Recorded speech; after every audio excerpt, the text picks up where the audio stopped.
the Department of Justice. Yes, it's great going after hate crime, but what about violations of civil rights such as selective prosecutions and illegal wiretaps? This is a question I know that you face a lot. Absolutely. You know, I think sort of making the criminal justice system equal to all and an equal playing field is a really important challenge. And this Justice Department under President Obama has taken that on and tried to look at some of those institutional things that have a disparate impact on different communities. I mean, you know, you look at the statistics, and the numbers of African Americans in prisons is astronomically high compared to the number of African Americans in college. You know, why is that? And trying to look at that, and are we doing things systematically across the criminal justice system that's causing that? The disparate sentences for powder cocaine versus crack cocaine. Previously it was a 100-to-1 ratio of difference.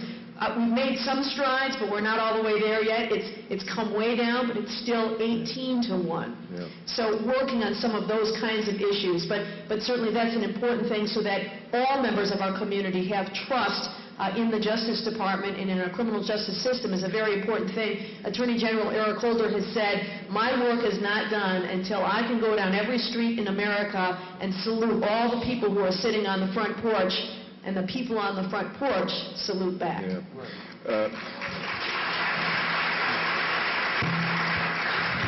Congressman Conyers, you want to weigh in on this with your seat on the Judiciary Committee?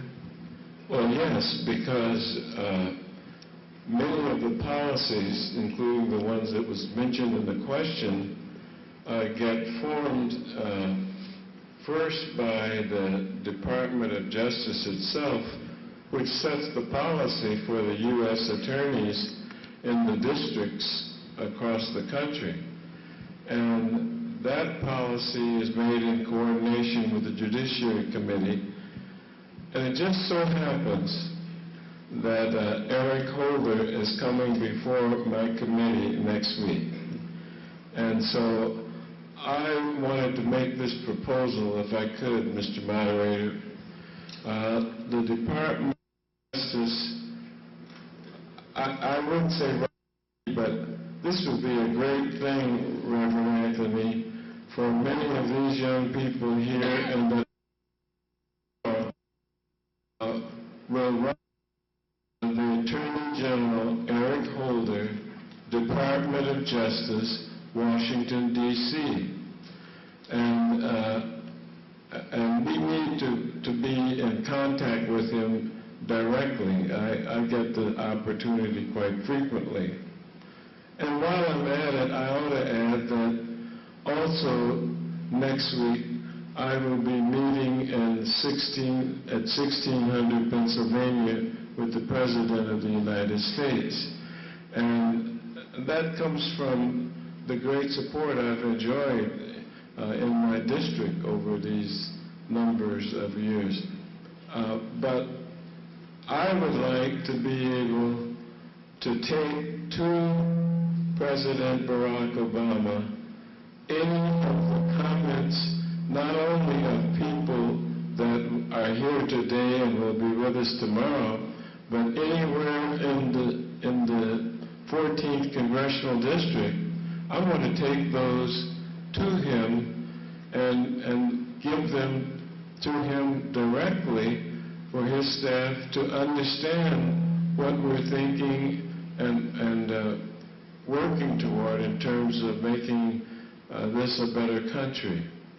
The last thing is, I would like everybody that agrees with me to urge the President of the United States to come back to Detroit, Michigan, where he has not been in a long time. I can't imagine there's a metropolitan area that's been more affected by his policy, the policies of his administration. A question for Nickole Fox. The term 5 civilized tribes is used in many history books. Does the Native American community find this offensive? Have there been efforts to eliminate its use, 5 civilized tribes? Okay, so the 5 civilized tribes refer to Native people originally from the southeastern United States. And I'm Cherokee. Cherokees are one of the 5 civilized tribes, and what that refers to is initially with European settlement in the United States, Cherokee people took on a lot of European traditions and customs, including European style of clothing, adopting Christianity, a written language, and constitution. So on the surface, the Cherokee nation would look very similar to a European settlement during that time. So as far as if communities find that offensive, I really can't speak for everybody. Personally, I know what that refers to, and I think that the Cherokee nation before European traditions was very much civilized. So I don't really see why it wasn't civilized before and now it's called civilized. It doesn't make sense. Great. Dawud, there's a question, it's a little complicated. I'm going to try and sort of articulate what I think is the main issue here, and that is with bringing groups into this country and having them part of the American fabric. What do we do if we feel like there's a collision of cultures, and in this case, that Islam doesn't necessarily feel as friendly to women and women's rights as most, I guess the idea here is most Americans, their same understanding of women's rights. Okay. There's 2 things in that question. One is a misconception, I think. The largest demographic of American Muslims are African Americans. We make up about 38%, and there have been Muslims here in America since the first slave ships came here. So we're not a new phenomenon here in America. Now, saying that, we have Islam as a religion, and then we have culture. And different cultures and how they deal with women varies. Like, for instance, a lot of West Africans who are moving into metropolitan Detroit, down 6 miles, 7 miles around Lasser, there's a total different social dynamic that you would see with Senegalese or Muslims from the Ivory Coast than you would see with women from Afghanistan.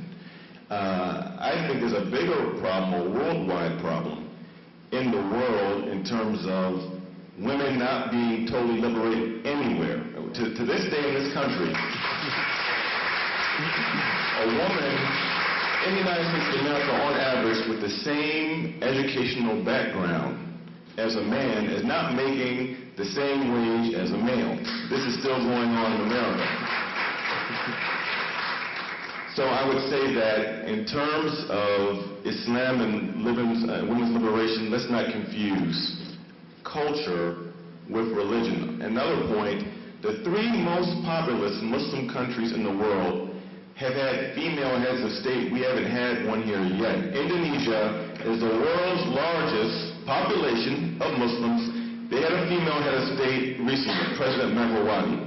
Okay, then we had Pakistan. The late Benazir Bhutto at one time was the prime minister, and then Prime Minister Zia of Bangladesh, which is the 3rd most populous Muslim majority country. So we've had female heads of state. We've had females who have been higher ups as far as the military and foreign ministry and etc. A lot of these things we see are stereotypes, in my opinion. Do I sense frustration with your answer there? There's a lot of frustration. I'm asked this question frequently. I shouldn't be frustrated, but I still am. Even as far as our empirical data that we have in the Muslim community and research, in terms of domestic violence, which is also a human problem, there are no empirical data to support that Muslim men abuse their spouses any more than Jewish men, Hindu men, Christian men, Buddhist men, etc. There's no such empirical data that even exists, but there's a stereotype that somehow we Muslims